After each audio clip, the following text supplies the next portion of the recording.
Henyo talaga ang taong nag-imbento ng aircon. Ang ilang simpleng hakbang ay maaaring gawing napakalamig ng silid sa mainit na tag-araw.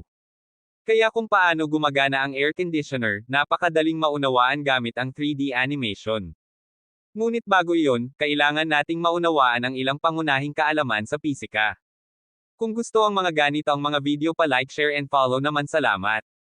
Kung gumamit ka ng mga produktong uri ng spray, dapat ay nakita mo ang hindi pangkaraniwang bagay na ito. Kung patuloy mong pinindot ang spray sa loob ng ilang panahon, magiging malamig ang ibabaw. Ito ay dahil ang presyon sa loob ng produkto ay nagiging mas mababa. Kapag bumaba ang presyon, bababa ang temperatura. Kung tataas ang presyon, tataas din ang temperatura.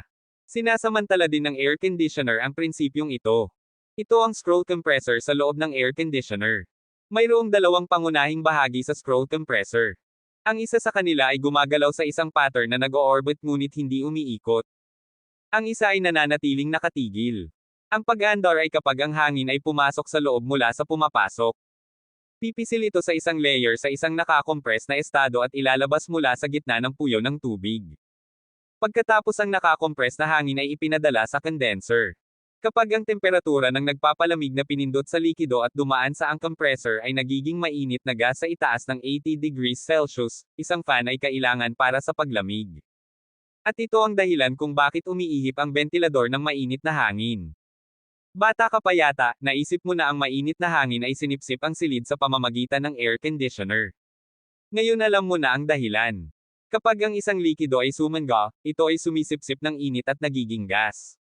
Kapag ito ay naging gas, ang kinetic energy nito ay nagiging mas malakas. At kapag ang isang gas ay nawalan ng init, ang kinetic energy nito ay humihina at nagiging likido. Sa madaling salita, ang isang frozen na gas ay nagiging likido at isang mataas na temperatura. Ang gaseous refrigerant ay nawawalan ng init habang dumadaan sa condenser. Kaya ito ay nagiging condensed at nagiging likido sa labasan. Kahit na ang nagpapalamig ay nawala ng kaunting init kapag dumaan sa condenser, ito ay pa rin napakainit. Ang temperatura ay humigit kumulang 50 degrees Celsius. Ang mataas na temperatura at mataas na presyon ng likidong nagpapalamig ay dumadaloy sa balbula ng pagpapalawak. Mula sa loob ng balbula ng pagpapalawak, maaari itong makita na ang isang malaking halaga ng mataas na temperatura likido kailangang dumaloy palabas mula sa napakaliit na espasyo. Ang presyon ng likido ay bababa sa daloy. Gaya ng nabanggit kanina, bababa din ang temperatura kapag bumaba ang presyon. Ang expansion valve ay konektado sa isang matinong heat storage device na nakakakita ng init. Matutukoy ng device ang temperatura. Kung ang temperatura ay tumaas, ang presyon ng gas ay tataas, pagpindot sa spring sa magpadala ng karagdagang init. Kapag bumaba ang temperatura ng outlet ng evaporator, bumababa ang presyon ng gas, at ang dami ng nagpapalamig ang pagpasok sa evaporator ay bababa din, kaya ang air conditioner ay bababa. Matalinong makokontrol nito kung sobra o kaunti ang nagpapalamig.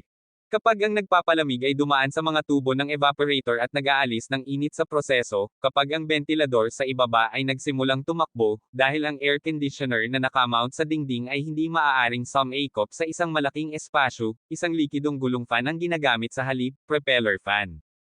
Sa tag-araw, alam nating lahat na kapag naglagay ka ng malamig na baso sa hangin, magiging ibabaw nito natatakpan ng tubig.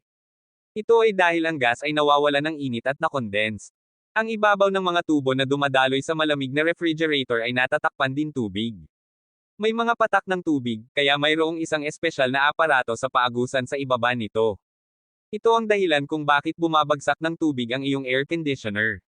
Salamat sa panonood, like, comment, share, at follow.